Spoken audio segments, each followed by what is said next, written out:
जली को आग कहते हैं, बुझी को राख कहते हैं, और राख से जो बारूद बने उसे योगी आदित्यनाथ कहते हैं।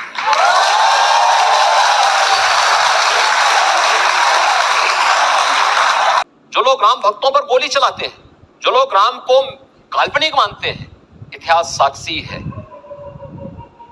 जिसने भी राम का विरोध किया उसकी दुर्गति जरूर हुई है। इनकी दुर्गति तय है। अपनी दुर्गति के लिए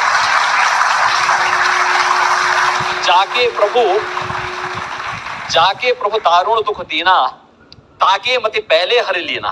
तो यह स्थिति इनके साथ भी है। प्रभु ने उनके लिए दुख ही लिखा है, क्योंकि उन्होंने देश को दुखित किया है। भारत की आस्था के साथ खिलवाड़ करके भारत के आस्थावान नागरिकों के आस्था के साथ खिलवाड़ किया है। इसलिए अब उनके लिए शेष जीवन दुखी होने का समय है, क्योंकि जैसा कर्म करोगे वैसे फल भी भुगतोगे। तो अब उस फसल को काटने का समय आ गया, इसलिए वे राम का विरोध कर रहे हैं, राम मंदिर का विरोध। Hello friends, welcome to my channel. पूरी जानकारी के लिए वीडियो पूरा जरूर देखें, स्किप करके ना देखें। कैसी दीवानगी है, कुछ तो यही दिखाई दे रही है और कुछ मुझे रिसर्च में दिखाई थी। एक दो उदाहरण देना चाहता हूँ। एक नौजवान ऐसा मिला जिसने अपनी छाती पर योगी आदित्यनाथ की तस्वीर का टैटू बना लिया है।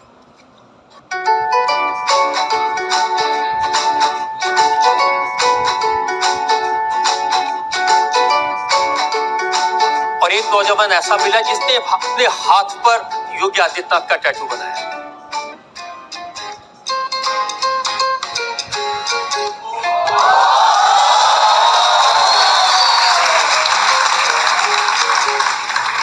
और कुछ लोगों ने आपको नाम दिया है बुलडोजर बाबा, और लोगों ने अपने हाथ पर बुलडोजर के टैटू बनाए हैं।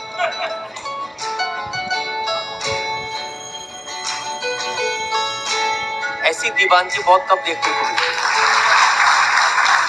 और सबसे इंटरेस्टिंग बात, आपने एक बार कहा अकबरपुर में अभी कि जगह का नाम लेने में मुझे संकोच होता है, तो सोशल मीडिया पर सब लोगों के नाम बदलने लगे। जैसे प्रियंका गांधी ने आपको फोन किया कि मेरा नाम क्या होगा, आपने कहा तुम 4 साल में एक बार आती हो इसलिए तुम्हारा नाम 29 फरवरी।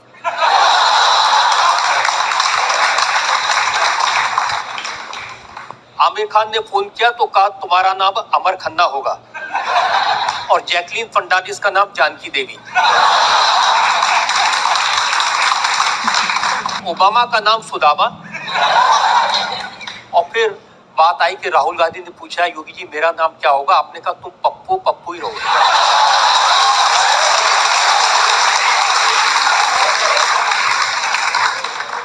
लेकिन ये तो मजाक की बात है। सच्चाई में आपकी एक तस्वीर आई जिसमें आपने तेंदुए के बच्चे को उठाया और उन दोनों बच्चों के नाम रखे चंडी और भवानी।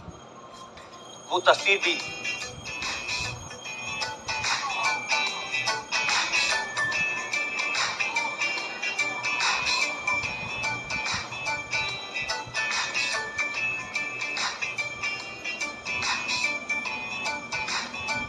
और जब रवि किशन जी जो गोरखपुर के पार्लियामेंट मेंबर हैं, वो आपकी अदालत में आए तो उन्होंने आपके बारे में कहा, उन्होंने कहा जली को आग कहते हैं, बुझी को राख कहते हैं, और राख से जो बारूद बने उसे योगी आदित्यनाथ कहते हैं।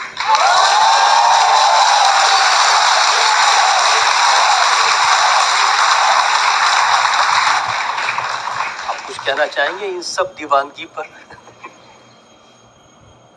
देखिए, मैं भारतीय जनता पार्टी का एक सामान्य कार्यकर्ता हूं, उससे पहले एक योगी हूं,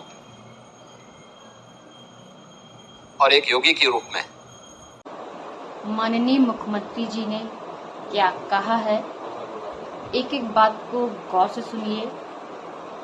मुख्यमंत्री जी ने जो कहा है वो सही है या गलत है, आप सभी कमेंट करके जरूर बताएं। माननीय मुख्यमंत्री जी को क्या कहना चाहिए था, क्या नहीं कहना चाहिए था। मुख्यमंत्री जी ने जो कहा है वो सही है या गलत है, आप सभी अपनी राय जरूर दें। उससे पहले एक योगी हूं, और एक योगी के रूप में मेरे धार्मिक और मेरे आध्यात्मिक दायित्व क्या है उनका भी पालन करता हूं, लेकिन उससे भी महत्वपूर्ण है कि मेरे राष्ट्रीय दायित्व क्या है उसको उससे भी आक्रामक तरीके से प्रस्तुत करने का प्रयास करता हूं। मैं आभारी हूं उन सभी का जिनको ये यात्रा अच्छी लगती है, और मैं विश्वास करता हूं कि राष्ट्रवाद का यह अभियान जिसके हम पथिक हैं, यह प्रधानमंत्री मोदी जी के नेतृत्व में आज जिस नई ऊंचाई को प्राप्त कर रहा है, मैं विश्वास के साथ कह सकता हूं कि इसी में भारत का और इसी में विश्व मानवता का कल्याण भी निहित है। आपने बिल्कुल ठीक कहा, और जनता इसीलिए आपको इतना प्यार करती है। तो आइए शुरू करते हैं आज का मुकदमा। आपकी अदालत में पहला इल्जाम योगी आदित्यनाथ पर। आपकी अदालत में उत्तर प्रदेश के मुख्यमंत्री योगी आदित्यनाथ पर आरोप है कि ये हिंदुत्व के नाम पर राजनीति करते हैं। योगी जी, आजकल चुनाव का कैंपेन हो रहा है, आप राम मंदिर की बात करते हैं, लेकिन अखिलेश जी के चाचा हैं प्रोफेसर साहब राम गोपाल यादव, वो कहते हैं भारत में मंदिर की क्या जरूरत है। देखिए, जरूरत थी इसलिए बन भी गया।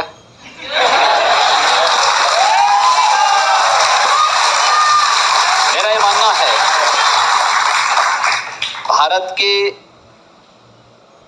इतिहास की सबसे महत्वपूर्ण और अभूतपूर्व, हर भारतवासी को अभिभूत और आनंदित करने वाली घटना है अयोध्या में श्री राम जन्मभूमि पर मर्यादा पुरुषोत्तम प्रभु श्री राम का भव्य मंदिर का निर्माण।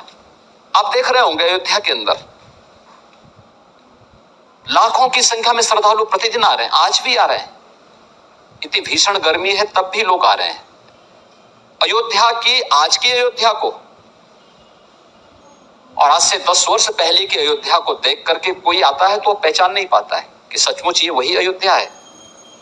मैं देख रहा था पूरे देश के अंदर से जो भी श्रद्धालु वहां आए थे, कोई जमीन चूम रहा है, कोई पिलर को चूम रहा है, उनकी आंखों में आंसू थे। तो मैंने कुछ लोगों से पूछा, मैंने कहा आखिर आप इतने भावुक क्यों हो जा रहे हैं? उन्होंने कहा साहब, जिस कार्य को देखने के लिए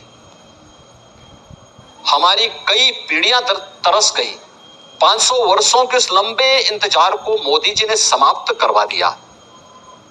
अयोध्या में जो कार्य अयोध्या के लिए और दुनिया के लिए असंभव था, उसको मोदी जी ने संभव बना दिया।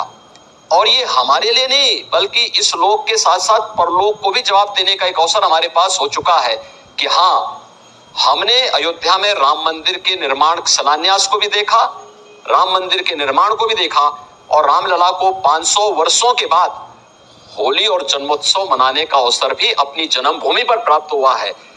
यह मोदी जी के कारण संभव हो पाया है। प्रोफेसर साहब कहते हैं बेकार का मंदिर। मैं वही आ रहा हूं ना। समाजवादी पार्टी के बारे में हर व्यक्ति जानता है, ये वही पार्टी है जिसके समय में अयोध्या में राम जन्मभूमि पर आतंकी हमला हुआ था, काशी में संकट मोचन मंदिर पर हमला हुआ था, जिनके समय में लखनऊ, अयोध्या और वाराणसी की कचहरियों पर हमले हुए थे। और अखिलेश यादव जब मुख्यमंत्री बने, उन्होंने सबसे पहला काम क्या किया था? इन आतंकवादियों पर दायर मुकदमों को वापस लेने का कुत्सित प्रयास किया था। तो हम धन्यवाद देना चाहेंगे न्यायपालिका का कि न्यायपालिका ने उन दुर्दांत आतंकवादियों को बाहर निकलने से रोका, अन्यथा क्या दृश्य होता। जो लोग राम भक्तों पर गोली चलाते हैं, जो लोग राम को काल्पनिक मानते हैं, इतिहास साक्षी है, जिसने भी राम का विरोध किया उसकी दुर्गति जरूर हुई है। इनकी दुर्गति तय है। अपनी दुर्गति के लिए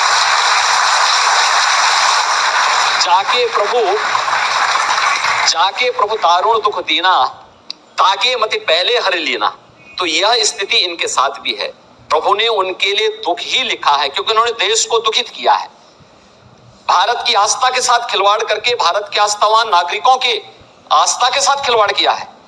इसलिए अब उनके लिए शेष जीवन दुखी होने का समय है, क्योंकि जैसा कर्म करोगे वैसे फल भी भुगतोगे। कौन आ अब रही? उस फसल को काटने का समय आ गया, इसलिए वे राम का विरोध कर रहे हैं, राम मंदिर का विरोध कर रहे हैं।